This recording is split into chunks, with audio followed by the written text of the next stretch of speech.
नमस्ते, सदा वत्सली मातृभूमि, जय हिंद दोस्तों। दरअसल दोस्तों एक बड़ा सवाल, क्या हमारे LCA तेजस का कॉम्बैक्ट रेडियस 500 किलोमीटर है, वो भी ड्रॉप टैंक के साथ?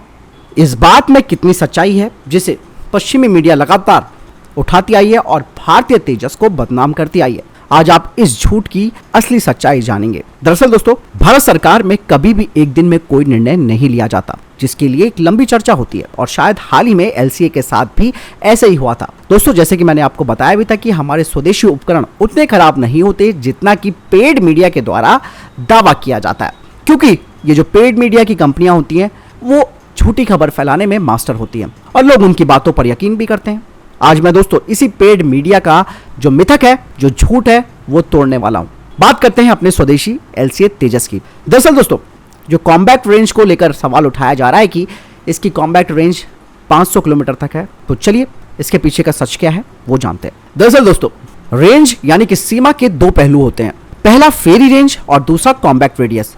दोस्तों फेरी रेंज को आंतरिक और बाहरी ईंधन टैंक दोनों के साथ कुल दूरी के रूप में लिया जाता है। दूसरा कॉम्बैक्ट रेडियस, जिसे कि आमतौर पर रेडियस ऑफ एक्शन कहा जाता है। यह अधिकतम दूरी है जिसके जरिए एयरक्राफ्ट कहीं जा भी सकता है और बिना ईंधन भरने के आधार पर वापस भी आ सकता है।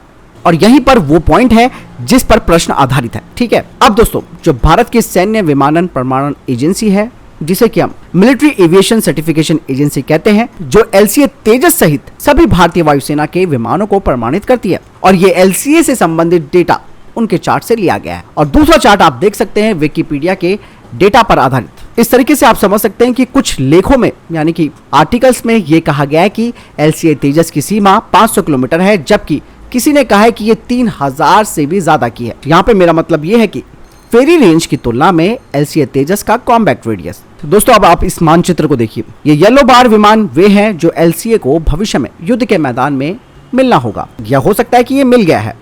और इसी मापदंड के आधार पर ये फाइटर जेट उन फाइटर जेट से किसी भी तरीके से कम नहीं है जो पाकिस्तान ने तैनात कर रखे होंगे, लेकिन सिवाय पाकिस्तान के F-16 की फेरी रेंज को छोड़कर।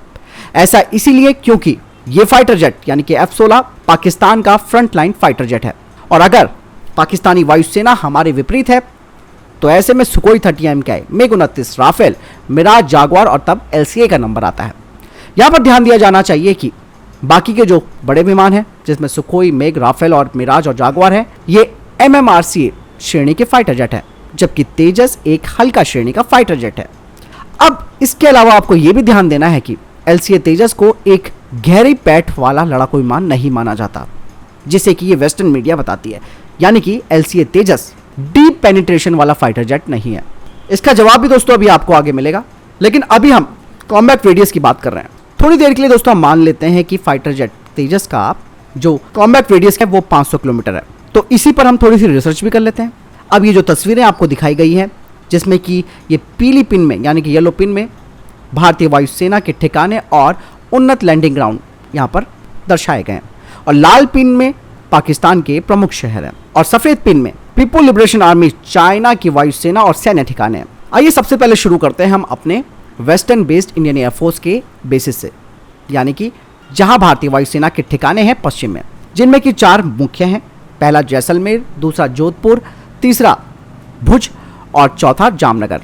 दोस्तों इनमें से भुज और जैसलमेर हालांकि वे आधिकारिक तौर पर जोधपुर और जामनगर पर भी आधारित हो सकते हैं, लेकिन युद्ध के मैदान के पास रहने के लिए वे युद्ध की स्थितियों के अनुसार 2 ठिकानों के बीच शिफ्ट हो जाएंगे। ध्यान दीजिए दोस्तों, खास करके भुज और जैसलमेर।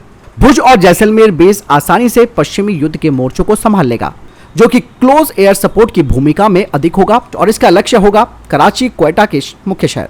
वहीं पाकिस्तान का निचला हिस्सा जो कि कम घनी आबादी वाला है, और मजा तो तब शुरू होगा जब हम उत्तर की ओर बढ़ते हैं, यानी कि नॉर्थ की तरफ जाते हैं। सबसे पहले हम पंजाब और दिल्ली क्षेत्र में चलते हैं, जहां भारतीय वायुसेना की जो प्रमुख बेस हैं उनमें भटिंडा, हलवारा, उधमपुर, आदमपुर, अमृतसर, अंबाला, पठानकोट, हिंडन और पालम एयरफोर्स स्टेशन है। दोस्तों यहाँ पे सबसे बड़ी प्राथमिकता भारतीय वायुसेना की ये रहेगी युद्ध के दौरान, अगर पाकिस्तान की तरफ से युद्ध होता है तो हमारा जो तेजस है वो पाकिस्तानी वायुसेना के ठिकानों के बिल्कुल पास भी नहीं होना चाहिए और ना ही उनसे बहुत दूर। इसीलिए हलवारा, आदमपुर, पठानकोट बहुत ही आदर्श जगह है, और ये सभी एक ही लाइन पर हैं। इसलिए मैं हलवारा एयरफोर्स बेस का मामला लूंगा। दोस्तों यहाँ पे LCA तेजस अपनी सीमा के भीतर अधिकांश महत्वपूर्ण पाकिस्तानी शहरों को आसानी से कवर कर सकता है। और ये हवाला मैं तेजस के कॉम्बैट रेडियस को लेकर बोल रहा हूं, जो कि 500 किलोमीटर का बताया गया है। आगे अगर हम उत्तर यानी कि नॉर्थ की तरफ आगे बढ़ते हैं तो यहाँ पर जो भारतीय वायुसेना के एयरफोर्स बेस हैं उसमें श्रीनगर, लेह, लद्दाख में जो एडवांस लैंडिंग ग्राउंड है उसकी बात मैं कर रहा हूँ। युद्ध के मामले में दोस्तों हम श्रीनगर और लद्दाख के Daulat Beg Oldi advance landing ground को लेते हैं। पहला श्रीनगर LCA तेजस के लिए बेहतरीन जगह है। ये सबसे महत्वपूर्ण पाकिस्तानी शहरों की पूरी श्रृंखला को कवर कर सकता है। और वहीं लद्दाख के DBO की बात करते हैं यानी कि Daulat Beg Oldi advance landing ground की, तो LCA तेजस की रेंज आसानी से पूरे हिमाचल और उत्तराखंड को कवर कर सकती है, जो कि पीपल लिबरेशन आर्मी चाइना के प्रवेश के लिए सबसे कमजोर स्थान माना जाता है। और इसके अलावा महत्वपूर्ण पेंगोंग झील हमारी जो मौजूद है।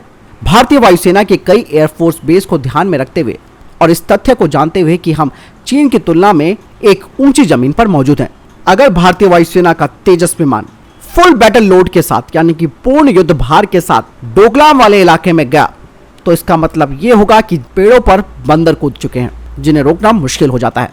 तो चाइना को साधने के लिए LCA तेजस के लिए यही रणनीति अपनाई जाएगी। अब हम आगे बढ़ते हैं उत्तर पूर्व यानी कि नॉर्थ ईस्ट, जो कि 7 बहनों का राज्य माना जाता है यानी कि 7 सिस्टर स्टेट्स। यहाँ भी सभी भारतीय वायुसेना ठिकानों को हवाई अड्डों और एडवांस लैंडिंग ग्राउंड के द्वारा जोड़ा गया है। और इस जगह पर दोस्तों मैं एडवांस लैंडिंग ग्राउंड के मामले को चीजों को कठिन बनाने के लिए ले जाऊंगा, जैसे कि ये वेस्टर्न मीडिया या पेड मीडिया LCA को बदनाम करने के लिए करती है। भले ही LCA तेजस को त्वांग के अंदर की ओर रखा गया हो, लेकिन युद्ध में ऐसा नहीं होगा। फिर भी तिब्बती पठार के अंदर इसकी पर्याप्त सीमा है। दोस्तों ये पूरी बात 500 किलोमीटर का जो कॉम्बैट रेडियस है उसकी बात हो रही है, इसलिए आप इसको बार बार समझते रहिएगा। दोस्तों यहाँ से LCA तेजस को चीन के अंदर पर्याप्त रेंज में मिलती है। और ऐसे में दोस्तों कोई शक नहीं है कि पश्चिम हो या फिर उत्तर पूर्व, 2 मोर्चों के युद्ध के मामले में LCA तेजस बहुत कुछ कर सकता है। रही बात डीप पेनिट्रेशन फाइटर जेट की, तो ऐसे में LCA तेजस पॉइंट डिफेंस फाइटर है। दोस्तों इस 500 किलोमीटर कॉम्बैट रेडियस की तथ्य के बावजूद भी फाइटर जेट तेजस एक L medium role combat aircraft है, जो कि बड़े मीडियम रोल कॉम्बैट एयरक्राफ्ट की श्रेणी के बराबर है। और ऐसे में इस फाइटर जेट यानी कि LCA तेजस को भारतीय आसमान की रक्षा के लायक नहीं कहना, ये पूरी तरीके से झूठी कहानी का मुखौटा है, जिसे कि इन विदेशी और इन पेड मीडिया ने बदनाम करने की कोशिश की है। ये तथ्य आपके सामने है, पूरे पॉइंट्स आपके सामने मैंने खोलकर रख दिए। आपको क्या लगता है, अभी भी क्या आप इनकी बातों पर विश्वास करते हैं? मुझे कमेंट सेक्शन में लिखकर जरूर बताइएगा। बहुत ही इंपॉर्टेंट मैंने टॉपिक लिया है। मिलता हूं नई जानकारी के साथ, कमेंट सेक्शन में जरूर बताना। जय हिंद, वंदे मातरम।